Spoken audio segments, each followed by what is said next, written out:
Mama mulai punya persepsi bahwa ini dalam 2 minggu gas melonnya habis itu. Mama punya persepsi bahwa krisis ini akan menyebabkan sebut aja rasisme.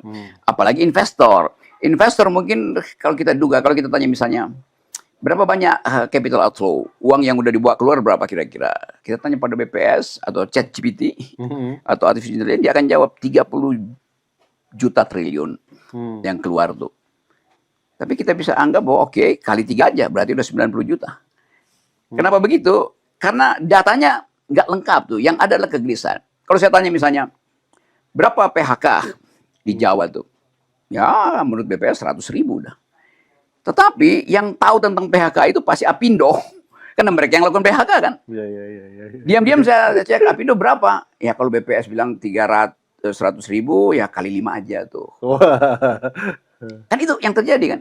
Lalu mulai ada berita bahwa 10 apa 20 perusahaan di Jawa Barat itu tidak akan lagi merekrut tenaga kerja baru. Itu artinya ekonomi mandek. Ekspansi bisnisnya berhenti, nggak mau rekrut tenaga kerja kan. Dan bahkan akan ada PHK lagi tuh kan. Jadi semua itu menggelisahkan kita tuh. Nah kalau kegelisahan itu, sumbunya itu tiba pada kelompok-kelompok yang betul-betul menginginkan kerusuhan, ya terjadilah itu kan. Dan banyak di situ kan.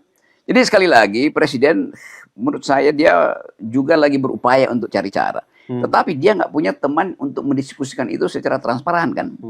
Kan menteri-menteri kan berbohong semua itu kan. Ya Pak Presiden gini. Kenapa? Kita nggak pernah lihat ada hal yang betul-betul clear.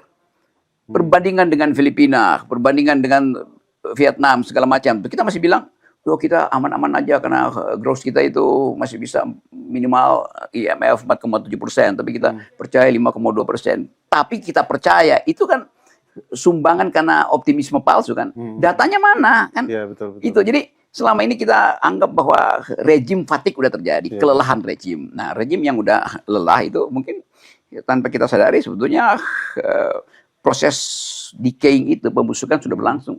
Siapa yang mesti tegur Presiden? DPR pertama-tama.